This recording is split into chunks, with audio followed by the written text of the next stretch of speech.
Echoes from the deep. My name is Sophia. I'm 29, and my job is to hold people on the edge. I'm an operator for a nighttime mental health helpline, the Silver Thread.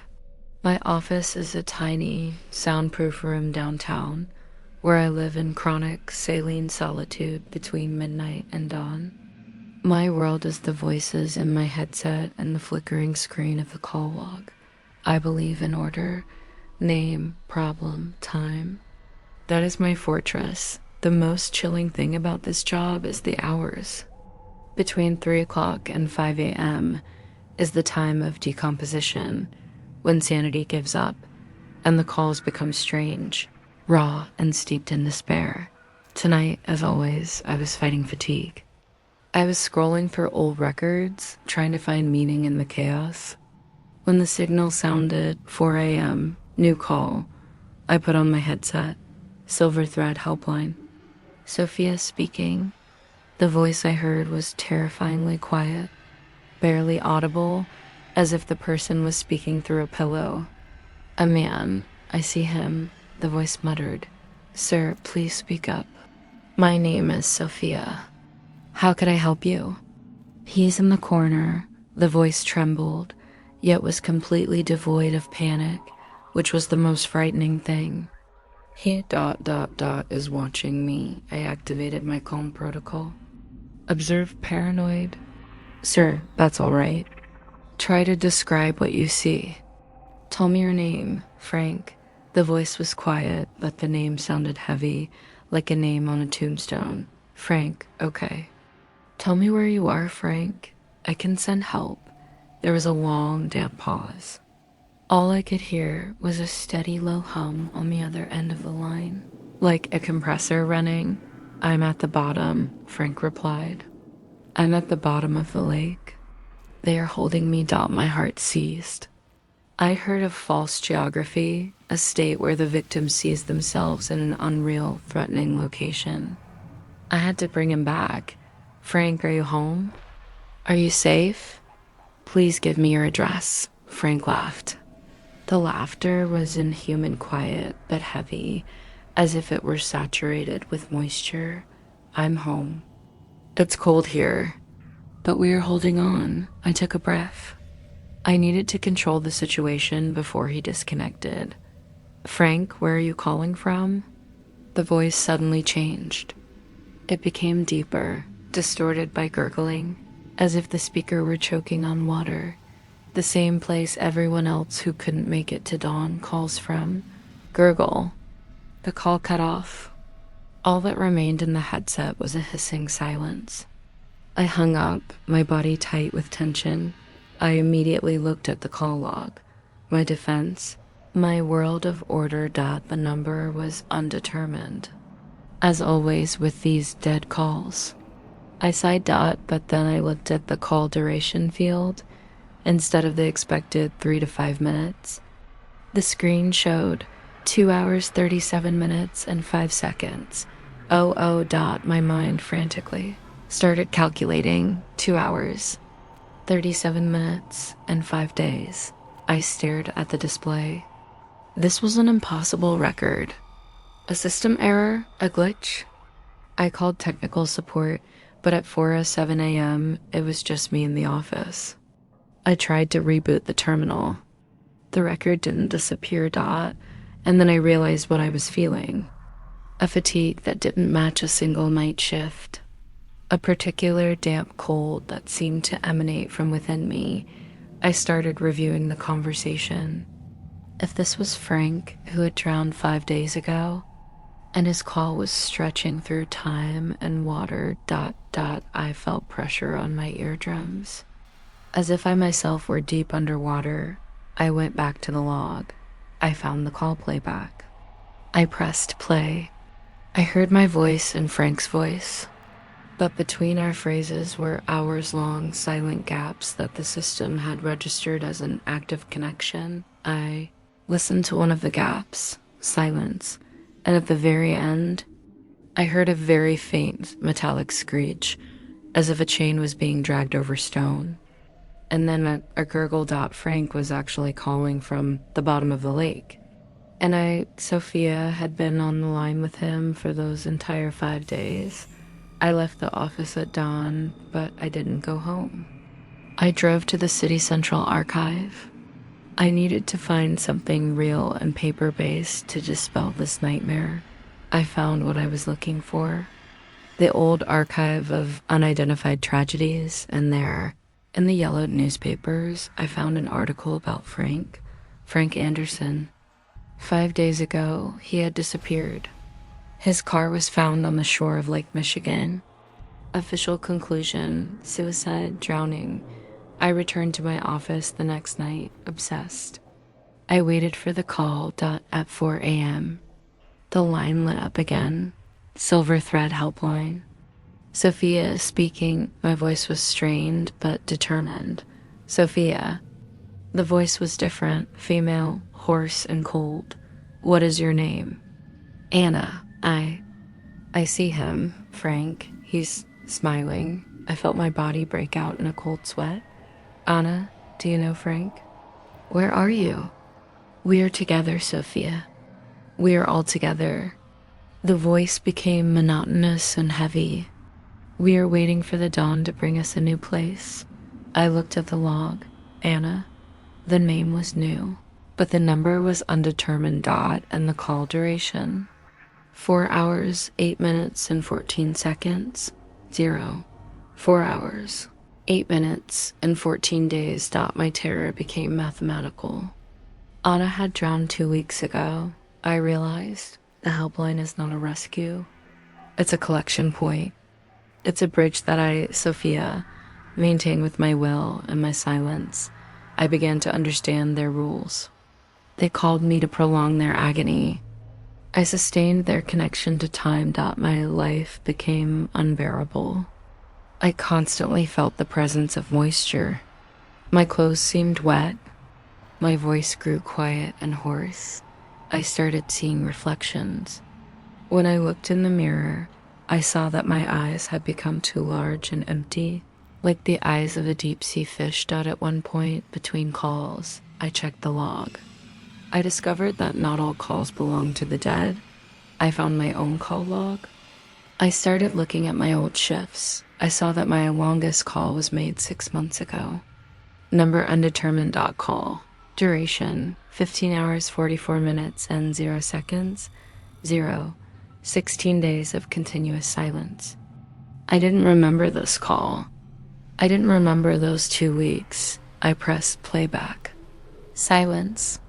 Long, endless, icy silence. And at the end, a gurgle, but it was a different gurgle. Stifled, hysterical, I strained to hear. And then I understood. I was hearing my own voice. Sophia, I'm at the bottom. I see him. He's watching. It was my own cry for help, completely erased from my memory. I had called the silver thread 6 months ago, too. I was one of them. I realized that all of us, the operators, are part of the cycle. We call ourselves to remember that we are alive and to postpone our descent into the deep. But Frank and Anna, they were real. They were extending their call, clinging to my living reality, to my warm breath. I returned to my office. I closed the door. I tore the headset from the console. I couldn't be the bridge anymore.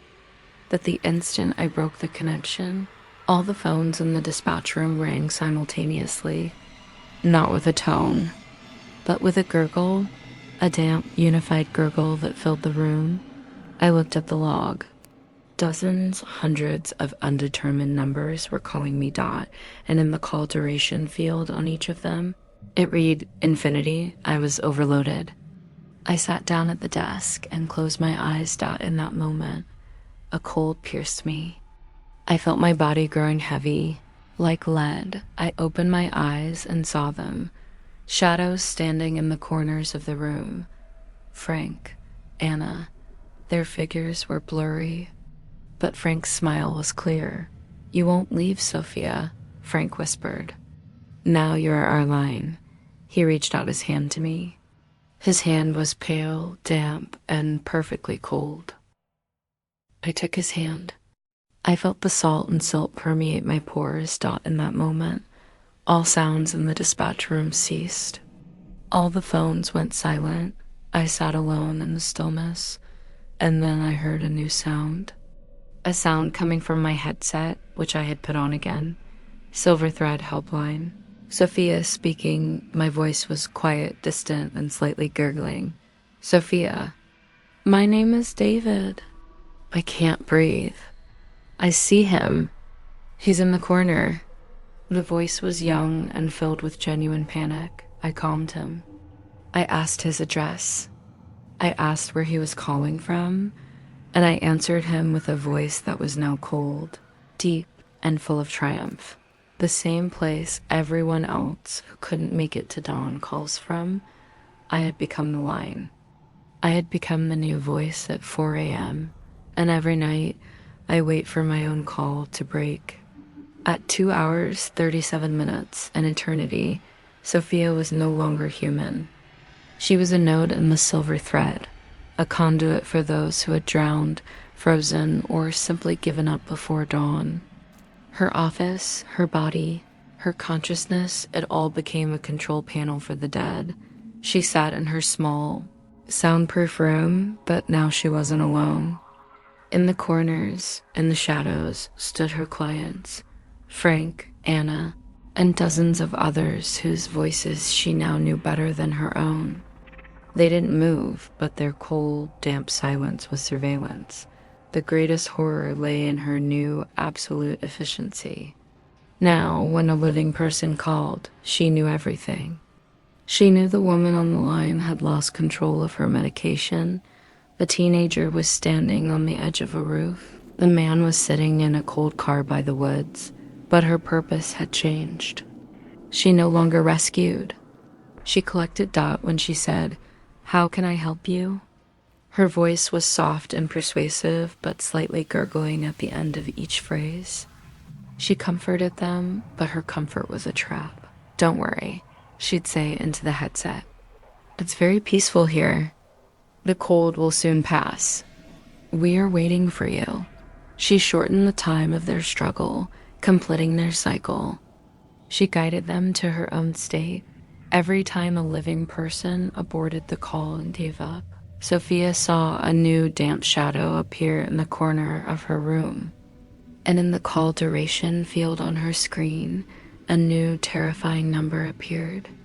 Adding to her own infinite time, Sophia realized that the only way to break free was to destroy the channel itself, to sever the silver thread.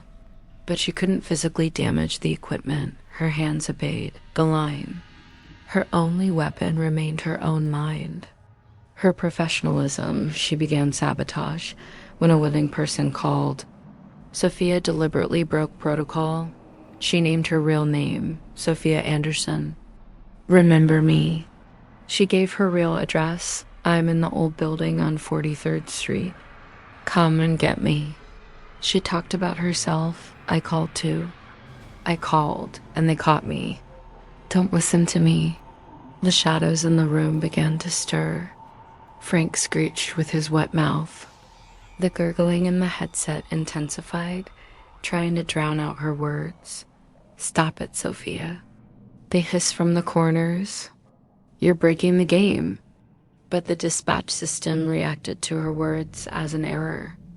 The system, controlled by the dead, could not accept reality as part of its programming. Her voice recording began to distort. When she spoke the truth, her voice turned into a fast, hissing screech that was automatically deleted from the call log. She was becoming undetermined, even to herself. One night, a very old man called. He spoke about the moment he gave up. Sophia felt the weight of his story and decided to risk everything. She did not persuade him to give up. She believed in him. "Sir, you must live until dawn," Sophia whispered. "Don't give up. Hang up the phone. Right now." Frank's voice broke through her headset, clear and terrifying. "She's lying." He screamed. "We are taking her." The call cut off. Sophia, trembling, looked at the corner. Frank wasn't there. In his place stood a shadow that was slightly smaller than he was. Part of his energy had been lost, Sophia realized. Truth and rescue are their hunger. Sophia began to plan an escape.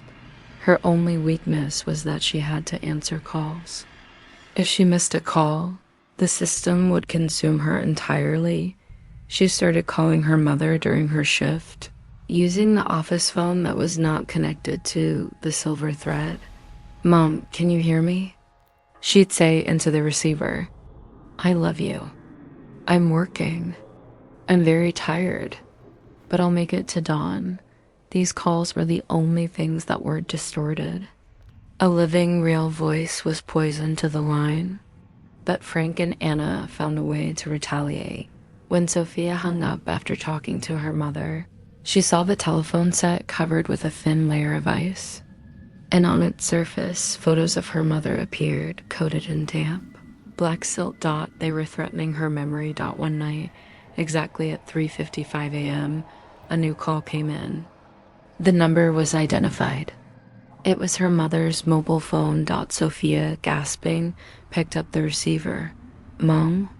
Sophia. The voice was quiet, full of exhaustion. "I'm so tired. It's so cold here." "No," screamed Sophia. "You have to hold on. It's a trap." "We're together, Sophia. We're all together." The voice mutated, becoming gurgling, and then shifted to Frank's voice. "Your mother gave us a place." She gave up. Sophia collapsed onto the desk. She lost her last connection to the real world. Her mother became a new voice in her room. Sophia lifted her head. She looked at the telephone console. All the buttons were covered with a thin, damp film. She looked at the call log, and there, below her infinite time, stood a new entry. Name, Sophia. Call duration, 0 hours, 0 minutes, and 0 seconds, 0. Her death, her cycle had been reset. She was 0. She was a clean new operator. She looked at the shadows. They were smiling at her. "You are clean, Sophia," her mother's voice whispered. "Now you're ready for the real work." Sophia felt a new, terrifying idea. She grabbed scissors from the desk and stabbed them into the center of the control panel. Cutting all the wires, the lights in the room went out. The gurgling ceased. Absolute dense silence fell. Sophia broke the bridge. She destroyed the silver thread, but she knew she hadn't escaped. The next morning, the police found Sophia in the soundproof room. She was whole but motionless, sitting amidst the cut wires. She was placed in a clinic. She didn't speak, but her left eye was constantly wet and her skin was cold. She sat in her room, staring into the corner where, as she knew, Frank was standing one night exactly at 4 a.m. An orderly passing by her room heard a sound, a quiet, damp, gurgling sound that came from Sophia herself. The orderly approached. Sophia was staring at him with empty, glassy eyes, and then he heard her voice. Not her voice, but Sophia's voice, yet slow and wet. "Silver thread, helpline," Sophia speaking. "I see him. He's in the corner. He is watching me." The terrified orderly ran out. The next morning, the orderly didn't show up for work. His car was found on the shore of Lake Michigan. Sophia had become the new silver thread. She learned to project her voice and her presence through the person themselves. She replaced the equipment. Now she waits in her silence. And when someone gives up, their last call is routed to her, Sophia, the dispatch of eternity. And she answers them with her own gurgling laughter.